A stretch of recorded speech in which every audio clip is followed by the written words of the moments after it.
అంటే పండిన పంట 232 మిలియన్ కేజీలు, కొనుగోలు చేసింది రాష్ట్ర వ్యాప్తంగా ఉత్తరాది ప్రాంతం దక్షిణాది ప్రాంతం రెండు కలిపి కొనుగోలు చేసింది కేవలం 47.3 మిలియన్ కేజీలు, అంటే కేవలం 21% మాత్రమే.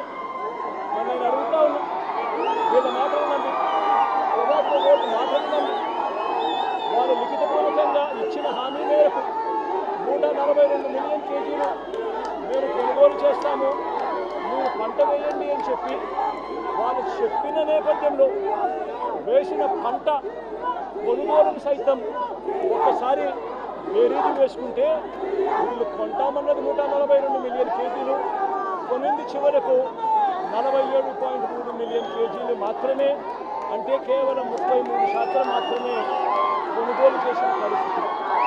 మరో వంక 105 రోజులు, వేలం రోజులు దాటిపోయిన పరిస్థితులు కనిపిస్తూ ఉన్నాయి.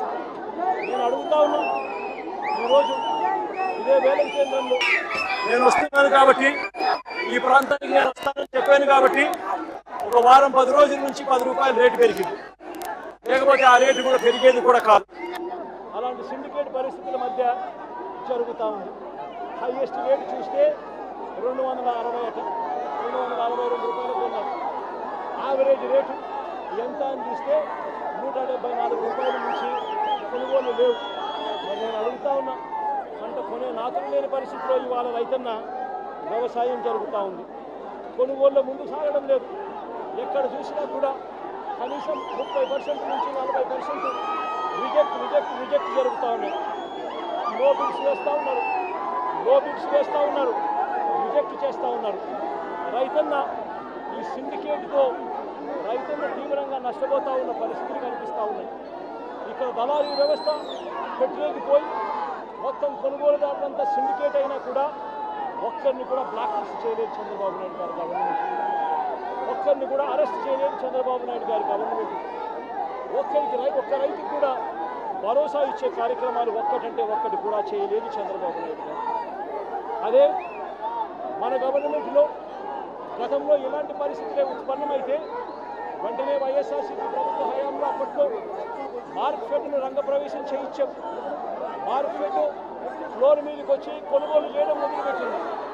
ఎప్పుడైతే మార్కెట్ వచ్చి కొనుగోలు చేయడం మొదలుపెట్టిందో అప్పుడు రైతులకు మార్కెట్ వచ్చి కొనుగోలు చేయడం మొదలుపెట్టడం వల్ల ప్రతి గ్రేడుకు ప్రారంభ ధరను నిర్ణయించింది. కంపెనీల మధ్య పోటీ పెరిగింది. దీనివల్ల రేట్లు పెరిగాయి, రిజెక్ట్స్ తగ్గాయి, లో బిడ్స్ తగ్గాయి. ఇది గతంలో జరిగింది.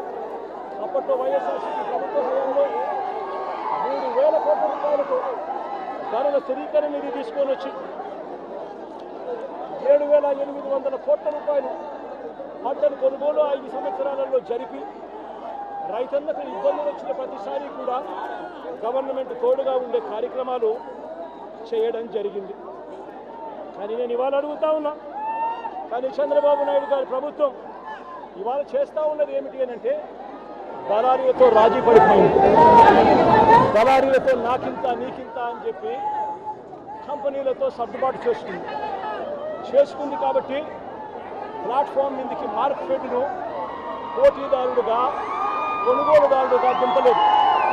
చంద్రబాబు నాయుడు చేస్తూ ఉన్నది ఏమిటంటే కేవలం 94 మిలియన్ కేజీల కట, అంటే పంటేమో 234 మిలియన్ కేజీలు పండితే కేవలం 94 మిలియన్ కేజీల కట కేవలం 20 రూపాయలు మాత్రమే సబ్సిడీ కింద ఇస్తానని చెప్పి చంద్రబాబు నాయుడు గారు చెప్పడం జరిగింది. అంటే ఈ 20 రూపాయలు కంపెనీ వాళ్ళకి ఇస్తాడట. అంటే కంపెనీ వాళ్ళు రైతులకు ఇప్పుడు ఇచ్చే రేటు కూడా తగ్గించి 20 రూపాయలు తగ్గించి అమ్ముకునేదానికి చంద్రబాబు నాయుడు గారు దారులు తెలిసారు.